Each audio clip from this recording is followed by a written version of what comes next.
Good afternoon, everyone. In this session, we will be discussing about the editor's role.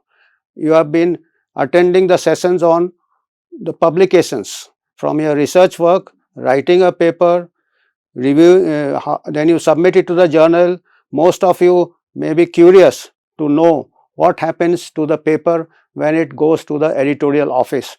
So, I am going to discuss this from the other side of the table and to let you know what are the role of the editor and the editorial process.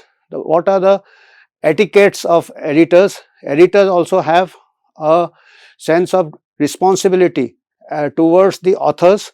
They have a responsibility towards the uh, readers and the general public, towards the journal owners, and editors have got the freedom. They should have the freedom from any influence, and they have to follow the code of conduct as given in the International Committee of Medical Journal Editors. If the editors does not maintain the objectivity, maintain the free from conflict of interest, it compromises the research, and this is not good for any of the stakeholders. Who are the stakeholders of a journal? Stakeholders are authors, stakeholders are the readers, stakeholders are the general public, and also the stakeholders are the journal owners. So, it is the duty of the editor to uphold the interest of everyone.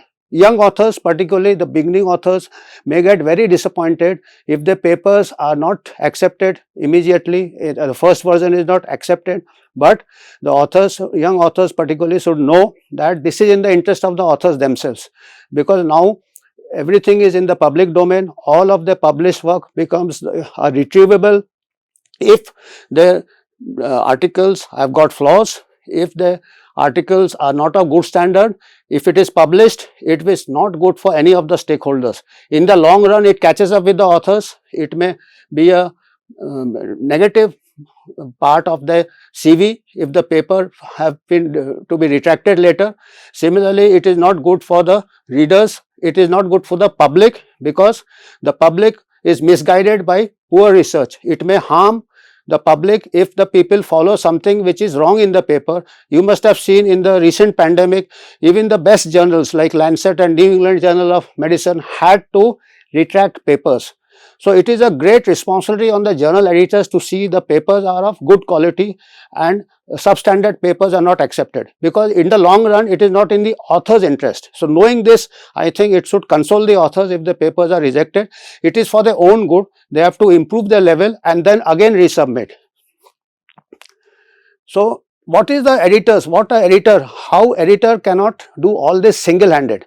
Editors are depending on the peer reviewers, and these are the people who are working behind the scenes.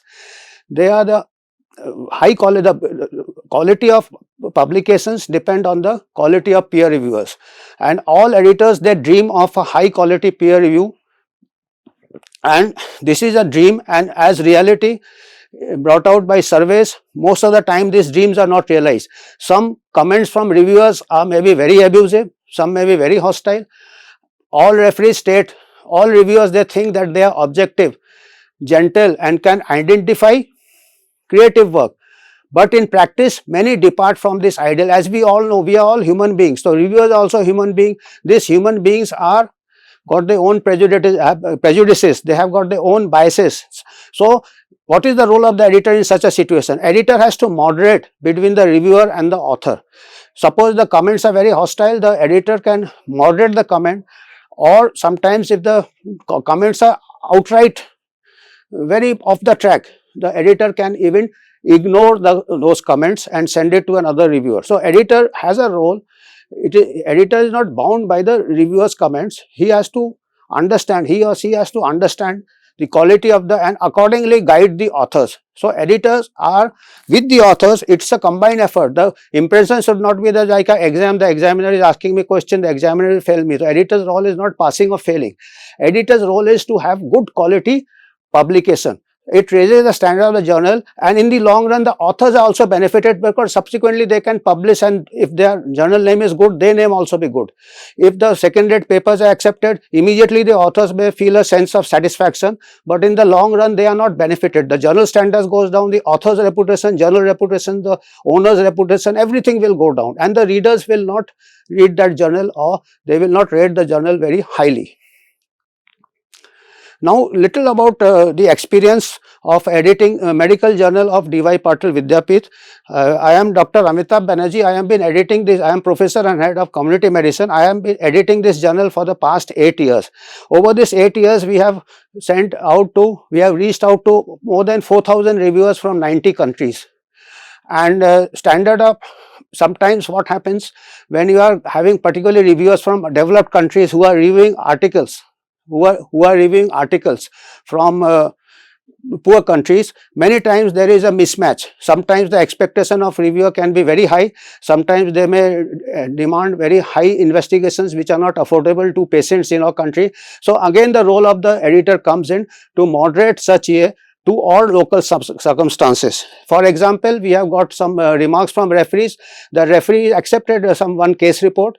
He said it's a rare case report, however the workup has not been proper, like MRI is not done or some advanced investigation not done. So editor can give it as a moderation. Yes, because of resource constraints we do not have it, but still it can be published as a learning experience as applicable in developing countries. Similarly, we have got a journal which is multi-specialty journal. So a reviewer of a specialist journal, it was a study on dermatology. A dermatology reviewer will not accept it, saying that this is well known to the dermatologist. Then we can moderate. As an editor, I had moderated, yes, this has got, as a specialist journal it will not find a place, but as a general journal, general specialty journal of all specialties, it can be good learning points can be there for the non-specialist. So accordingly the editor can use his or her discretion to moderate the papers to serve the authors well and to serve the readers well. So editor has to there is no hard and fast rule. Editor has to see according to the type of journal he or she is editing. If it's a specialist journal, the standards will be different. If it's a general journal of general medicine, of all specialty, multi-specialty journal, he or she can moderate a non-specialist, how a paper will interest the non-specialist. So accordingly, and sometimes what happens, there are some paradoxes also in the peer review system. And all this, the lot of judgment sometimes requires on a editors, proactive editors. Sometimes if they say if a majority of reviewers like a paper, then it is likely to be mediocre. Because you see what happens, to push the envelope, one has to go beyond the consensus, particularly for an original article or a new discovery. It may, sometimes the discovery will be very new and it may not find favor with the reviewers, because they also may have their prejudice of accepted knowledge. There have been many historical instances like this. So this is unfortunate. Innovators have to keep battling the system. So for that you require a editor with some imagination or some sense of perspective. Yes, this is not accepted by reviewers, but is there anything which is really novel in this? So this is the situation. This is innovators is fighting the system. Like example, the most recent example is the peptic ulcer. When we were in college, it was thought that it is due to acid secretion and stress and other things.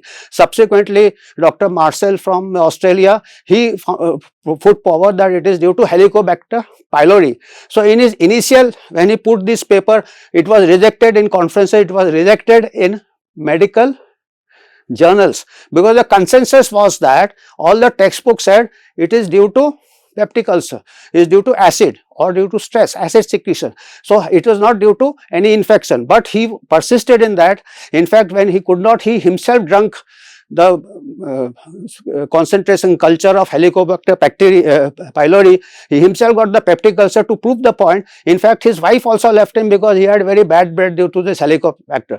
Subsequently, he persisted against the system. All reviewers, all conferences rejected it, and subsequently he established other workers in other parts of the world. He took up this, and it was established that Helicobacter pylori is the cause of most peptic ulcer syndromes. So he ultimately got the, so these, of course, these are rare occasions, but an editor should be alive to such possibility. It requires a wider, you can take help of other experts and other disciplines like microbiology and other things, and Helicobacter pylori. Earlier it was ulcer, and gastroenterologists were handling it. So anyway, other shortcomings of reviewers, as we have also experienced in a journal, sometimes they are very vague, very incoherent. So editors should identify some reviewers who are good, identify reviewers who are not very good. So subsequently, he or she can to enhance the level of the publication, to send it to good reviewers who are very specific and who do not make fundamental mistakes. Sometimes they are very egoistic reviewers. After all, they are human beings. They want their papers to be cited, or they want something, expect the moon by paper involving unrealistic resources, increase the sample size when it is not feasible. So all this has to be, a good editor should moderate these things, the interaction between the author and the reviewer. This is the face of a hostile reviewer. So you see, you can see from the body language that he has got. So anyway, sometimes this is in the picture, but sometimes it is in the writing style or the type of words a reviewer chooses, which can discourage a young author. So a good editor should try to bring up the author. A good editor has to be a teacher also, to see the good points, whether the manuscript can be salvaged. He can guide the authors like that. So this is a statement from Richard Smith, who was the former editor of British Medical Journal. He was so much, he must have seen many reviewers giving inputs which are not very logical. So he said that peer review is ineffective, largely a lottery, anti-innovative, and it is waste of time and all that. Of course, this is an extreme, but that shows that peer review is not the answer for all. The role of the editorial team, editor with his advisors, is very important in moderating the peer review. Peer review is not to be taken blindly. It is one of the methods of improving the quality of publication. And as like democracy, like all types of governments are bad, but democracy is the least bad. Similarly, all types of quality control may be bad, but peer review is the best among all available. So peer review cannot be in black and white, or it can be sacred or condemned, extreme view.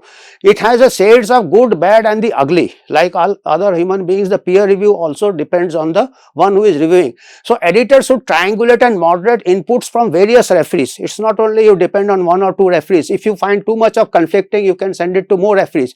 And that is why the author should appreciate a good journal takes time for peer review. Nowadays, there is a lot of pressure for publication. So everybody is, even the institution is pushing for publication. So and in real time, it cannot be published, because peer review, a good quality peer review, the end product you want good, as faultless as possible. So for that, it takes time. Good reviewers are busy, they are overworked. Good editors are also overworked. A better a journal is, the more backlog there is, more papers are submitted. So more time takes. It is like that. So it is better to wait and publish in a good journal than rather hurry up and publish in 2 weeks, 3 weeks, 4 weeks. That is a sign of a predatory journal. So editor, it's the role of the editor to see the different reviewers, the author's point of view, and weaknesses as it exists in the peer review can be overcome, compensated by good editorial inputs. So this is the most journals follow the double blind peer review. Neither the editor knows whose paper it is, and neither the reviewer, the author, knows where it has gone. Some journals follow open system, some journals follow a single blind. The reviewers may know who are the authors and vice versa, but most journals in India follow the double blind. So there is no bias, no intimidation. Sometimes the junior reviewer may be very hesitant to criticize the paper of a senior person, but in science there is no such thing as junior or senior. There should be no intimidation, and particularly the editor can see to it, because editor knows whose paper it is, or editor knows who is the author, who are the reviewers. The editor should, every time, he or she should take a objective, detached call away from the reputation of the reviewer or the author. So editors can act as filters. Reviewers and editors are filters in publication process, that good quality things only goes up or published. If the threshold is filter is set too low, too many Me Too publications may come and there will be information overload, and as I said, the reputation of the journal will go back, because nowadays you see even the Lancet and New England Journal are not spared. If something is, some papers have to be retracted later. And if it is too high, small scientific, and it is a two-way process. If you set the filter too high, many papers which may really have some innovation may be rejected. So you have to see each paper on the merit of that particular thing. You should think through it. May ask, the editor can ask the author for more information also, and be convinced before rejecting a paper or accepting a paper. So this is some examples of referee which we have taken from our own journal over the years. Remarks of referee is at the level of objectivity you can understand. The referee says ki I don't have to agree with the author's recommendations, and I would be pleased to see the journal readers engage with the ideas expressed in this paper and perhaps come up with their own. This was on a paper which has just pushed the envelope, and the reviewer is uncomfortable. He or says that I don't have to agree with it, but I would like the paper to be published and to get an alternative view. And suppose if it raises a debate, we can have authors to comment or debate, and this is how science should be. It is something like a phase 4 of a drug trial. A drug trial may pass the initial stages, but in the long run some defects may be discovered or some other benefits may be discovered. A scientific paper should be like that. The publication is not an end itself, as young authors think that I have published, I have got this count, I have got so many publications, my H index, that is static thing. That should not be the aim of publication or research. If publish a paper, it goes on, the debate goes on, both sides are stimulated or provoked, you get a alternative view. That is the aim, that should be the aim of publication. So such referees are indeed rare. Editors can take a similar call. Sometimes they can put something which is against the consensus. Of course, it should not be fantastic. It should have some scientific basis, but it may not have to be always there. So again, it is a matter of experience and judgment. So what are the constraints to editors? The biggest constraint of all editors of good journals is the time. Time is very, the publication takes time because of the peer review and other things, and authors want fast publication. Nowadays there is a via media of preprints. Many good publishers have preprints like Elsevier, BMJ and some biological sciences. They have got, you can explore these preprints. Preprints are your manuscript before peer review. They is available on the public domain and readers can read it, and of course, there is a embargo that this has not been peer reviewed, but at least if it is something very path breaking, others can follow the lead, but with the condition that it is not peer reviewed. So, and in the meantime, while it is in the preprint, it can be submitted to a journal and takes its normal time, 6 months, 1 year before publication, but the public has got access to any path breaking research if it is there. So, preprints are going to come up in a big way. So, editors can advise the authors ki okay, I will take time, but you can put your ear in the preprint. Reviewers want to avoid delay. Editors set deadlines which usually the reviewers do not meet. In spite of all this, one of the commonest complaints is that reviewers do not stick to the deadlines. So, this is the complaint from editors, because as I said, reviewers are very busy and good reviewers have got number of assignments from different journals. So, one of the role of the editor is to not overstress a good reviewer, because then of course there is fatigue, and then you should only use them you should have a wide panel of reviewers, so that one particular reviewer is not overstressed. As I said, our journal has got 4,000 reviewers because of multi-specialty journals.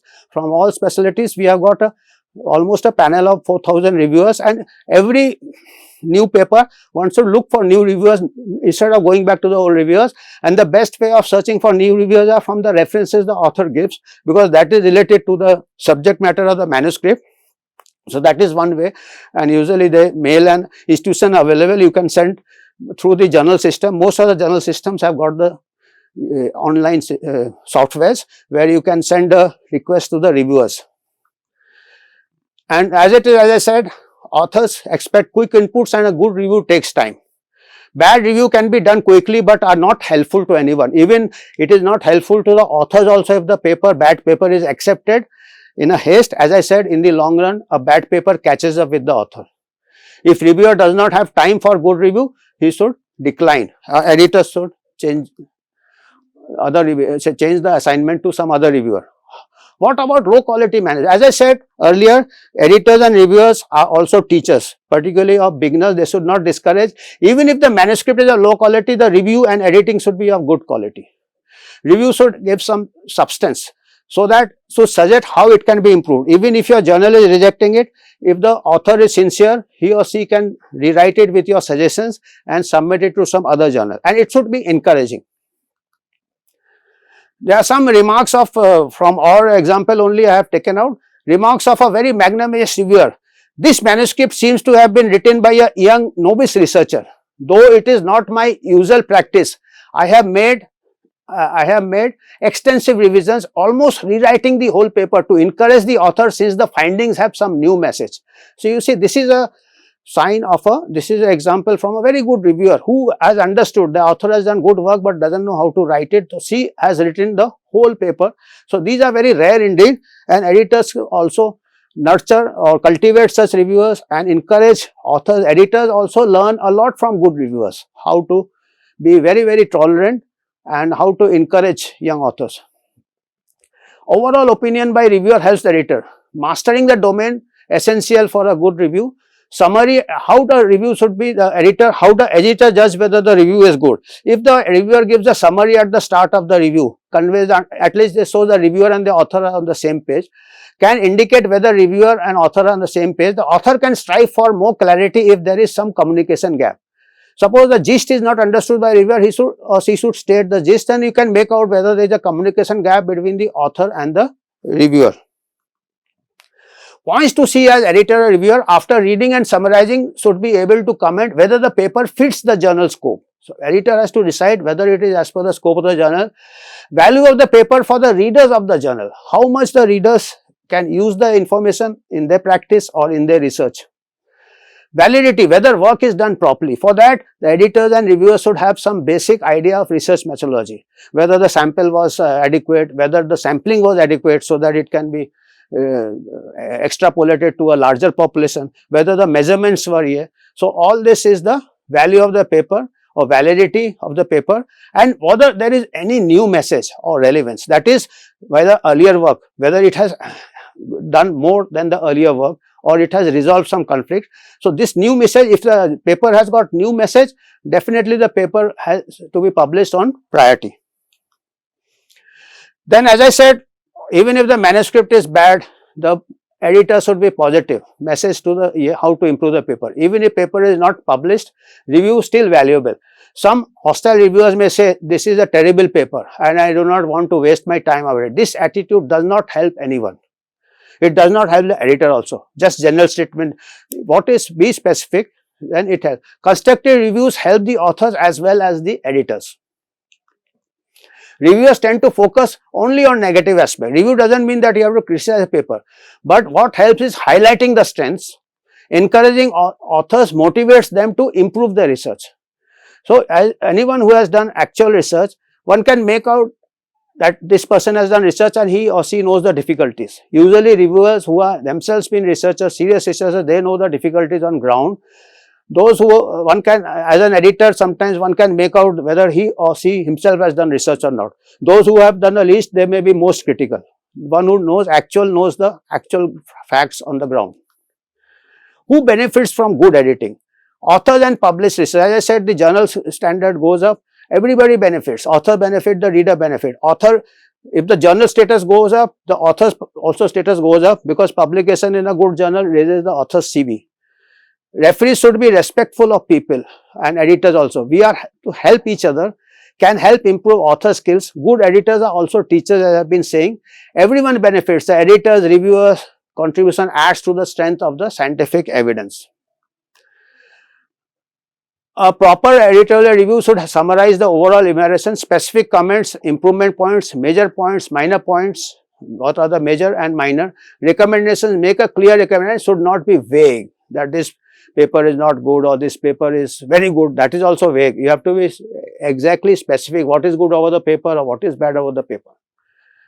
Ethics. Now we come to the ethics, because now there are a lot of controversies about conflicts of interest. Some journal editors are pressurized by some drug companies. So all those should go unethical practices.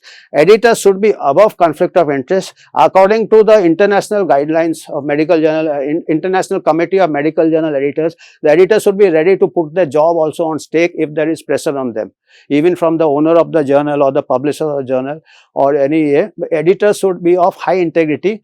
Bias should be checked. Editors should not be overawed by reputation of authors or hierarchy. If a very reputed does not mean each paper has to be judged on merits.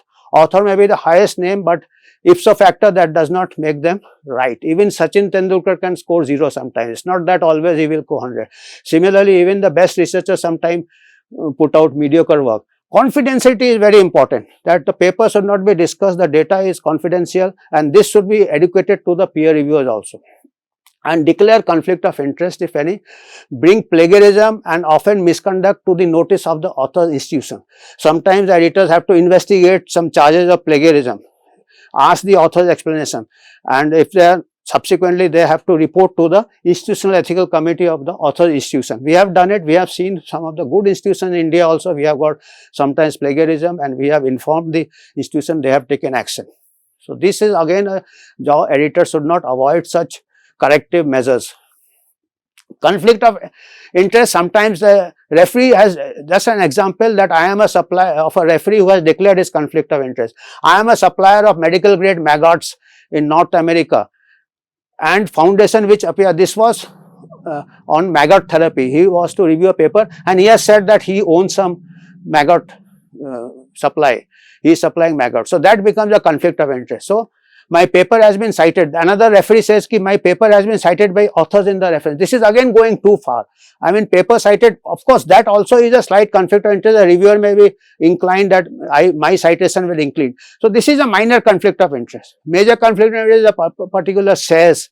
So similarly, editors can have conflict of interest, which if they have got any conflict of interest, that manuscript should not be handled.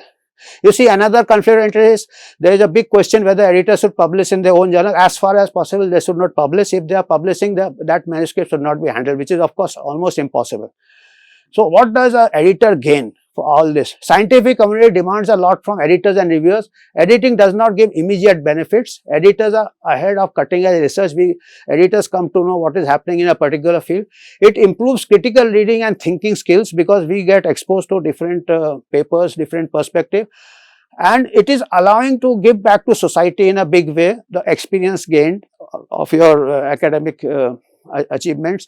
You want to give back to society, to the scientific society rather, and it's an obligation. Helps keep the scientific process fair.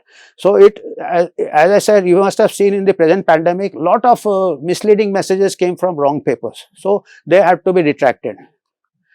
And the rewards for reviewers. This is again the reviewers also, most of the reviewers are working silently without any so the editors can inform the reviewers about how they can be benefited by the review work. Some journals may give certificate to reviewers, we can also give on demand. Elsevier provides reviewers free access to Scopus, some Elsevier journals are. Acknowledged published in journal list of reviewers and invited to write commentary, editorials, they can be called good reviewers. They can also invite them to join the editorial board, and all reviewers, we will advise all reviewers to open an account with Publons. Publons gives you all your review data at one place, and you can download a reviewer certificate from Publons. It is handled by Clarivate Analytics, which gives the journal impact factor also. So Publons, you just go to publons.com, you can open an account and you can get certificates of best reviewers also. And from time to time Publon rewards the good reviewers. So this is something which will in coming times, it may add to the CV of academicians, not only publications, reviewing job. So Publons is one database which is handling the reviewers record and editors record also. Good editors can also open an account, reviewers can open an account in Publons, which gives you a compilation of your work. And it is access, it is in a public domain. Any academic institution, any university can check up background of review work and editing work from Publons. So this to conclude, editors play an important role in scientific communication. Editors can and should moderate the weaknesses in the peer review system.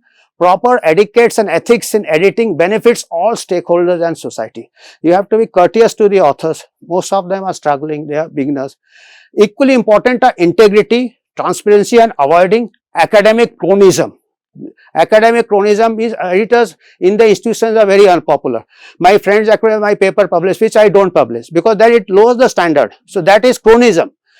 My friend, my cronies, I publish the paper which will lower the standard. So editors should be above this, and initially one is unpopular. After some time, if you are equally to everyone, indifferent to everyone, impartial to everyone, people respect you. So editors should have a good moral courage to do the right thing as the merit of each paper. These are some of the references on publications. Most important are the, I have noted down some of the important publications, and of course we have got the site of the International Committee of Medical Journal Editors. Thank you everyone. Thank you.